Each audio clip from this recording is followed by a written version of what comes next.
New litter green, the patented cat box filler with natural chlorophyll, controls odor and absorbs like a sponge. I'm allowing a decent interval to pass so we can now talk. I guess the immigration issue was the thing, as you know, that changed your life and made your name probably better known throughout the world than it had been before that. And when you made a speech, as a result of which you were called a racist by many of your own papers and many in the States who reported it. And it's easy to see reading the speech why you could be called that. Do you understand why people call you a racist? It is one of the modern terms of abuse.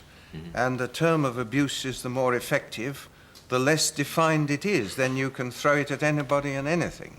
Mm-hmm. But I find this word race very irrelevant in the British context. Indeed, it's rather a word which we've borrowed from America, because in the States, the term race simply means Negro or non-Negro. Now, that, of course, is the form in which this sort of conflict or potential conflict primarily presents itself in the United States. But that's a very different background, a very different origin from the problem which we have here. I wonder if you'd allow me a minute or two to sketch in the background here in Britain, because it is unique in the world, and one gets it wrong if one imports ideas from anywhere else. Mm-hmm. You've got to go back to the fact that alone of all the countries in the world, we never had a definition of ourselves. There was never such a thing as a United Kingdom citizen.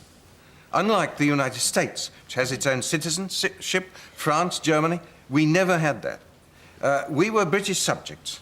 We were subjects of the king or the queen, as the case might be. Consequently, as the British dominions expanded, automatically, everybody was born in or belonged to any part of the British dominions. Hundreds of millions of human beings were all British subjects.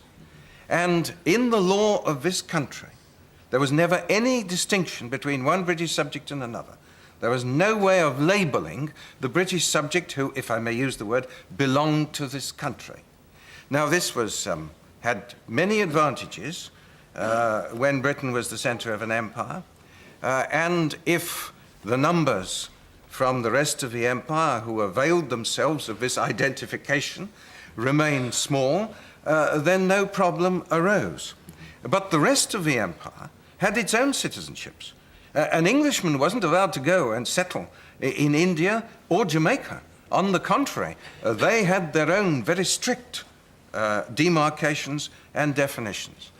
And now, after the Second World War, there was a big technical revolution that took place, and that was air travel, which made the movement of masses of people from one continent to another possible on a scale which had never been contemplated before.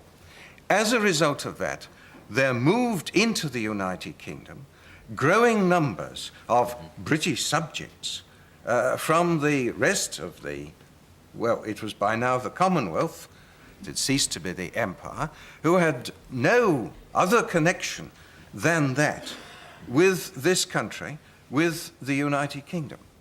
Now, it wasn't that this was asked for. It wasn't that these people were brought in as labor, like the movement of labor on the continent. It happened because without a major change in our law, it couldn't be prevented. Indeed, it couldn't be seen. You see, we actually don't know how many came in, because if they're all British subjects, you only counted, well, you didn't count British subjects. And a Hong Kong Chinese, or a Pathan from the northwest frontier, or myself coming back from a weekend in Paris, we were all the same going through the port of entry or Heathrow Airport. Well, eventually reality breaks through. And in 1962, at last, the law was changed so as to make a difference between the British subjects who belong to this country and those who don't.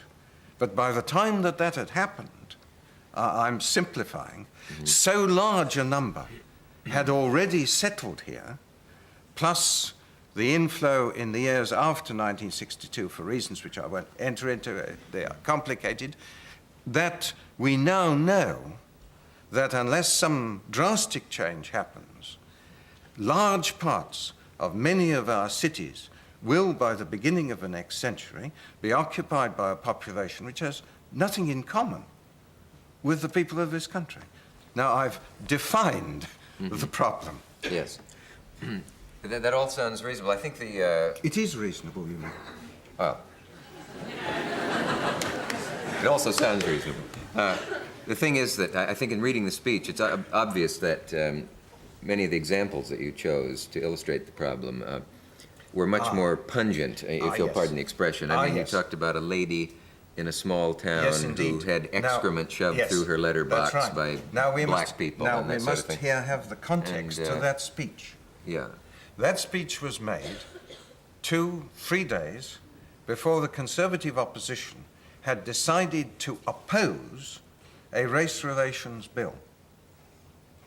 And the reason that we were going to oppose it was that it would do more harm than good. And it would do more harm than good because the danger to race relations, basically, was the fear of the indigenous population, of the growing numbers and growing influx of immigrants. And it was that fear which was the reason why that bill, we believed, and all believed, would do more harm than good. That, as the member representing one of the places primarily affected, I set out to illustrate and to explain to parts of the country that had no knowledge of it in that speech. So that's the context of that speech. I was making that speech against a bill which the Conservative Party as a whole opposed. And I was saying, you know, it isn't really, the danger lies not so much in discrimination against the immigrant. It lies in the fear which increasing numbers inspire in the minds, and not surprisingly and not unnaturally, of the population here. That was the message.